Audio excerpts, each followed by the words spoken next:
Greetings and salutations, friends, and welcome finally to the first episode of what is going to be a relatively lengthy series on the various wars fought over the planet Armageddon. This first episode is going to be detailing the forces of the Imperium, and more specifically, the Steel Legion, which makes up the planet of Armageddon's primary Imperial Guard and PDF regiments.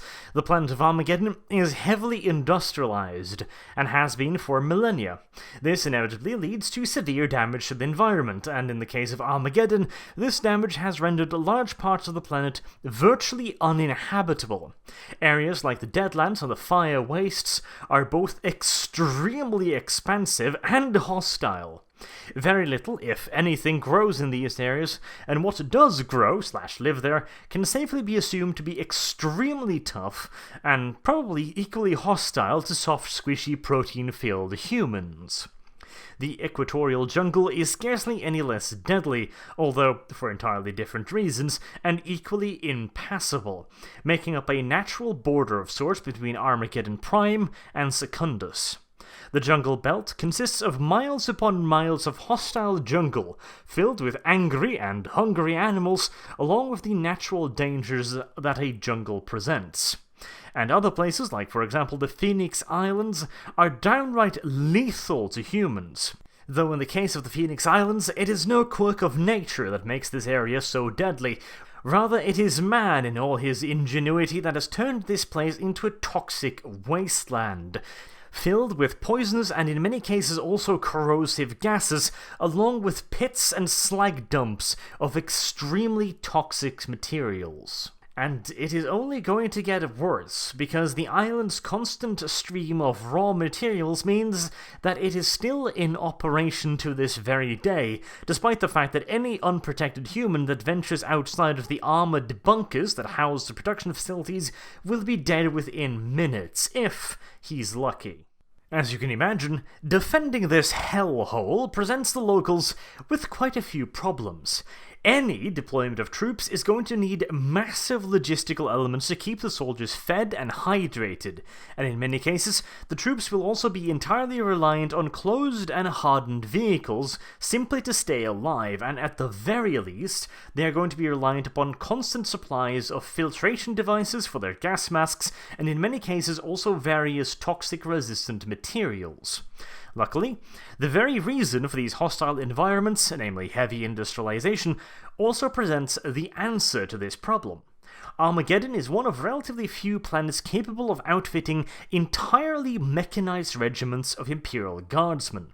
The troops all ride in armored fighting vehicles, and the logistics is handled by both half-tracks and full-track transport vehicles, both capable of transporting and, perhaps more importantly, storing vast quantities of supplies in environments that would normally contaminate food and water to the point of lethality. There is also, of course, the simple fact that a mechanized regiment has a considerably wider range of movement than one on foot, especially in terrain that is usually hostile and outright deadly to combatants. This not only lets the regiment cross areas of, as said, extremely hostile terrain quickly and in relative safety, but also allows the regiment in question to adopt a strategy of elastic defense, where the main strength of the regiment is located either outside the hostile zone or in built-up base camps. The defensive line, as such, is then held by scattered groups of mechanized scouts that will detect, engage, and delay any enemy forces until the main force of the regiment can be mobilized to smash apart the enemy spearhead with a concerted counterattack. And of course, on top of the obvious defensive benefits, a fully mechanized regiment has considerable offensive advantages. The most obvious one is, of course, the simple fact that every infantry squad will be able to rely upon the supporting fire and mobile cover provided by their transports or infantry fighting vehicle, abbreviated to IFV from here on out. But far more importantly than the simple addition of some extra cover and a heavy weapon is the IFV's engine. A mechanized regiment will be able to concentrate its forces far more effectively and smoothly, and by doing so it can avoid the enemy's strongest units, and focus all of its considerable offensive power on one small portion of the enemy's front line. Preferably, the regiment will want to simply overrun any force directly in front of it, relying on good old-fashioned shock and awe to scatter the enemy. A small portion of the offensive force will be left behind in order to secure an opening in the front just in case the regiment needs to beat a hasty retreat, and the remaining forces then continue deeper into the enemy's rear lines. The hope, of course, is to destroy or capture enemy logistical units, supplies, and/or command personnel, while spreading general chaos and disorder in the enemy's lines. But that, of course, is merely the immediate tactical goal.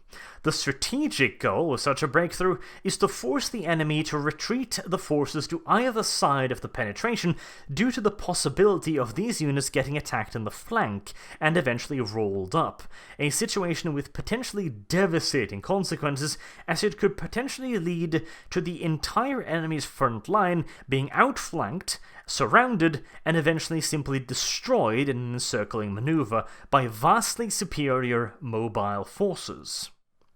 And now that we've had a bit of a generalized look, let's talk organization.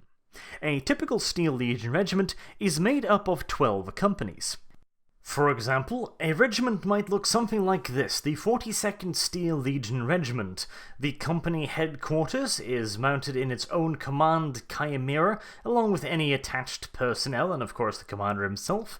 Then you have 6 companies of mechanized infantry, 3 companies of armored vehicles, 1 company of mechanized artillery, 1 company of mechanized AA and AAA, and finally the 12th company of super heavy tanks. As you might notice, this is not a doctrinal regiment. This is something rather unique to the Steel Legion. As most of you probably know, and I will be touching upon a little bit later, most Imperial Guard regiments are not allowed to be mixed forces, but the Steel Legion has and can get away with that, to a certain degree. Again, I'll get into that a little bit more later. And as for what a doctrinal company might look like, in this case we have a support/artillery company with 6 regiments of self-propelled anti-air and 5 self-propelled artillery regiments, again with 1 company HQ. But sometimes the regiments will be specialized with a particular goal in mind. For example, the Steel Legion could be organized into what is generally called a organic support regiment. This means the regiment is primarily made up of support vehicles. For example, mobile AA and AAA, light mobile artillery like storm shard mortars, or perhaps mechanized scouts mounted in salamanders or sentinels. The idea of having such a regiment is essentially to attach the various companies or platoons to other units to help them achieve specific goals. For example, let us say that a separate regiment is attacking a heavily entrenched front line. It would get a light artillery battalion attached to it, equipped with storm shard mortars that can suppress the enemy with a constant belt-fed stream of airburst rounds. Naturally, the regiments can also be more directly specialized. For example, a mobile artillery regiment equipped entirely with heavy ordnance like basilisks. Or perhaps an armored fist regiment, primarily consisting of IFV-mounted elite infantry. Or perhaps even a super heavy tank regiment, one of the most devastating formations in the Imperial Guard's arsenal. However, if we're talking about a regular Steel Legion regiment, it is usually going to be a doctrinal regiment consisting of only one single branch. For example, it might be all mechanized infantry with only a little tiny bit of armored support, or an all-armored regiment with a little bit of artillery support. In most cases, no more than a single company, and generally speaking something relatively light. For example, Lehman Russes are usually not paired with basilisks, but they might be supported by some storm shard mortars. But as shown in the original example regiment, this does not necessarily always hold true for the Steel Legion. You see, the Steel Legion make use of a bit of a loophole. They claim that their regiments are not combined arms forces. Rather, they are simply mechanized regiments, with mechanized artillery, mechanized anti-air, mechanized tanks, obviously, and mechanized infantry. Therefore, it is not combined arms, but simply mechanized. Now, this explanation would normally not hold much water, but the Steel Legion has garnered themselves quite a reputation for steadfastness and loyalty. Additionally, these regiments have proven themselves to be extremely effective.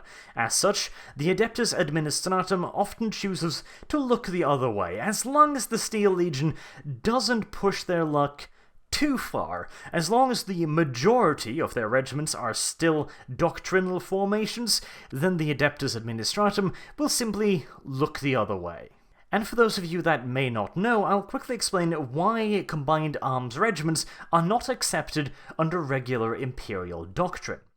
The idea is that if you have a combined arms regiment, it will naturally be far more powerful than one focused around a very singular branch of the military. Obviously, these combined arm regiments would be more powerful than the sum of their parts, so to say.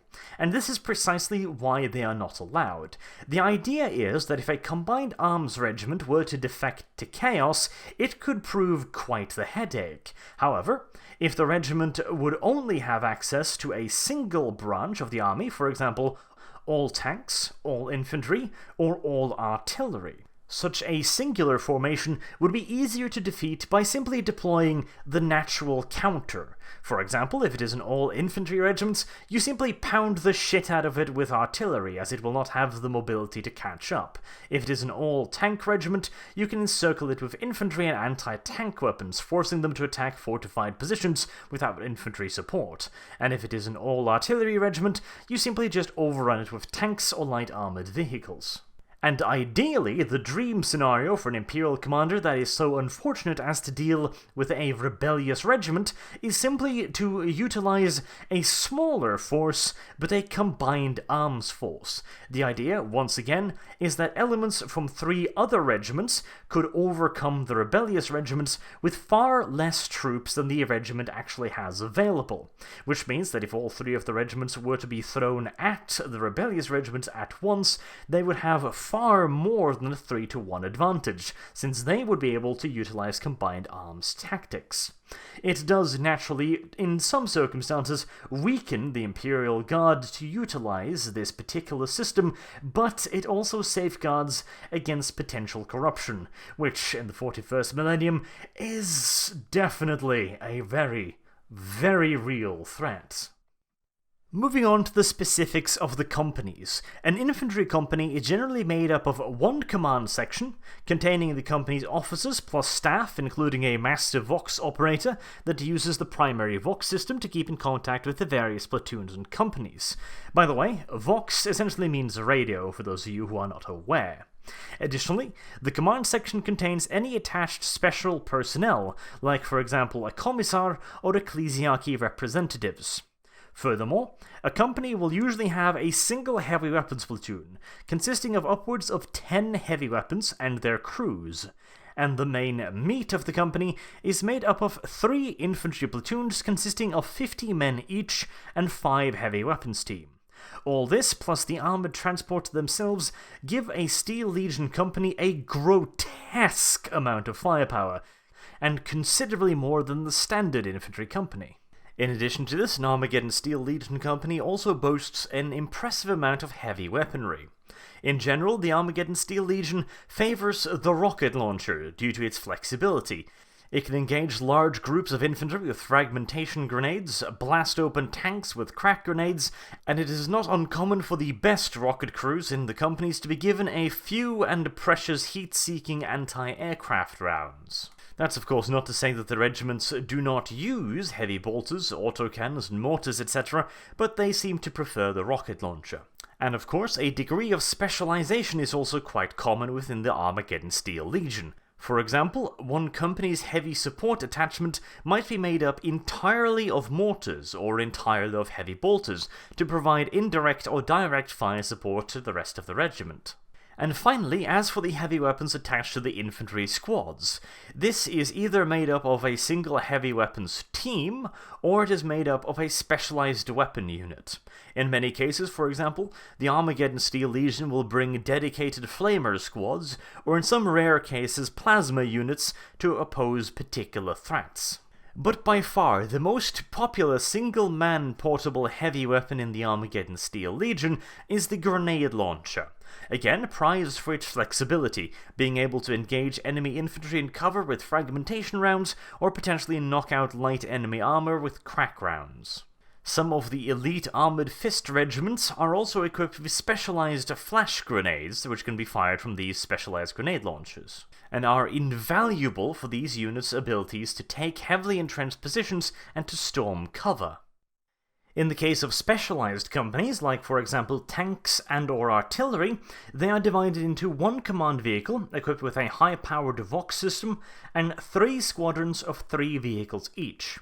This organization is also usually used for support units like anti-air or light artillery, often with the addition of 1 vehicle per squadron, making for 4 units of, for example, Hydra flak batteries. If the regiment is lucky enough to have one, then super heavy tank companies will have 1 command tank and 2 wingmates, for a total of 3 super heavy tanks. Additionally, and this is relatively rare, every company can be founded with 2 support units. For example, demolition experts or scout formations. Usually though, these support formations will be provided by full-on support regiments, as again the Imperium gets really nervous if any one regiment has too many tools at its immediate disposal. Lastly, let's have a look at the standard equipment of the Steel Legion Guardsmen. Like innumerable other fighting men across the galaxy, the Steel Legionnaire is primarily armed with the M36 lasgun. This is by far the most common lasgun in Imperial service and is considered the standard for lasguns produced across the galaxy, and the Imperial Steel Legion variant has few if any significant mechanical alterations. However, some minor modifications to the weapon has been done to make it a little bit more accommodating to mechanized infantry. The rifle itself has been shortened considerably from the standard version, and it is also usually fitted with a collapsible stock. This is all to ensure that the weapon takes up the minimal amount of space possible inside the not exactly roomy interior of a Chimera IFV. As standard, each Guardsman is issued with 4 fully charged power packs that are expected to last him for pretty much the entire campaign. As there has been no significant mechanical alterations to the M36, it can safely be assumed that it's got around about 60 shots depending on the weapon's settings.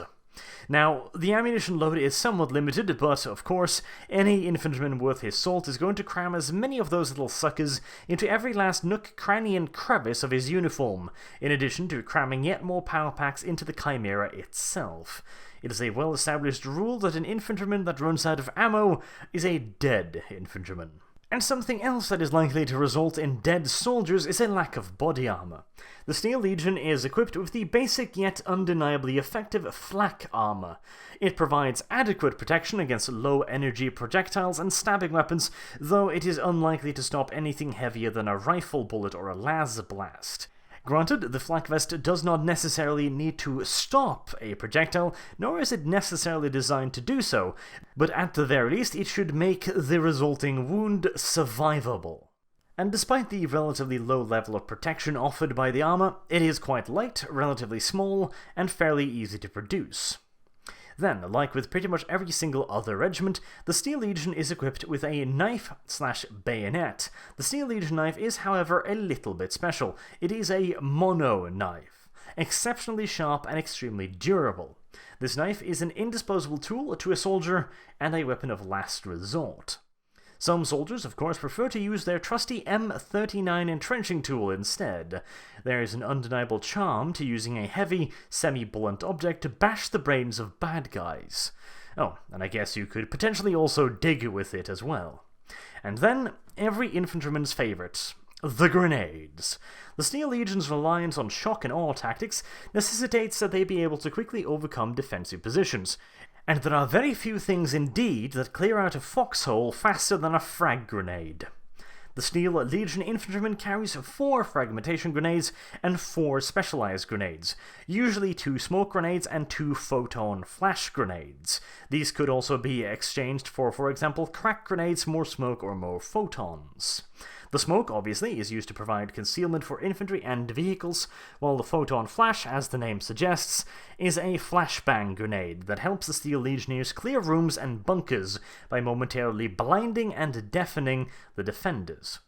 But on a planet like Armageddon, a soldier needs more than just weapons and armor.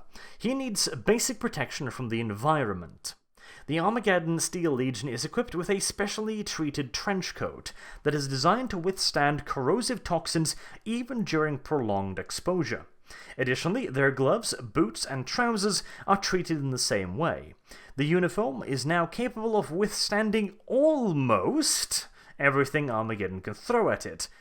But while the uniform might be just fine with this, there is still a fleshy little human inside to consider, and so as to prevent said fleshy human from drowning in his own blood as he coughs up his lungs, the Steel Legion trooper is also issued with a Armageddon pattern rebreather mask.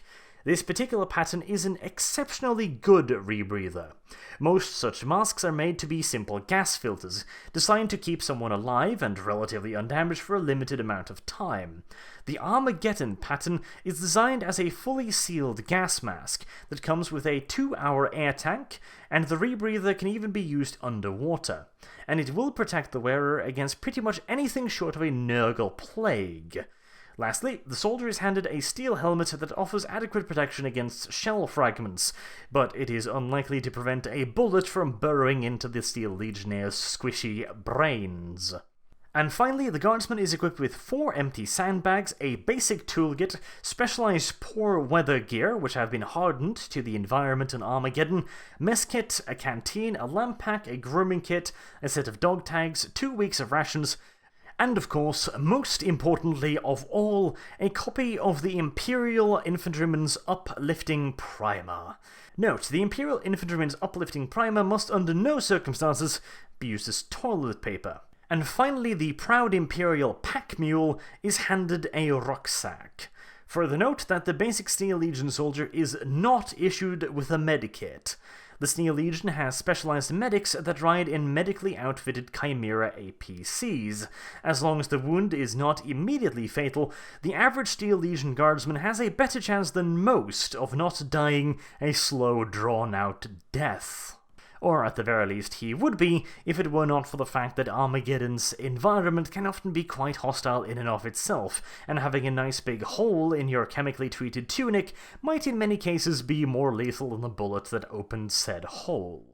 And so we are finally properly begun. It's been a while since I originally started planning this series. This has been the first episode in the Armageddon series. Next up we will be looking at the greenskin invaders, and then we'll be getting to the battles proper. And for those of you who have watched all the way up until this point, an extra little reward, and there might also be one in the Orc video. There is a certain commissar on the planet of Armageddon that has garnered himself a fair bit of fame and prestige, even after he got, technically run over by his own Baneblade at one point.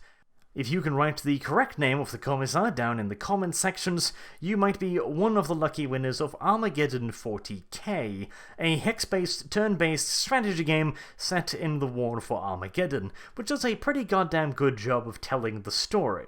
I will be picking the winners the coming Monday, and I will be doing so by answering the comment itself, since YouTube's direct message is occasionally a little bit wonky, so do make sure to check back on Monday. And by the way, you are going to have a Steam account available, since I've only got Steam keys to give away. Best of luck, and until next time, I have been Arch. Thank you very much for watching, and I do hope to see you all again soon. Have a good day.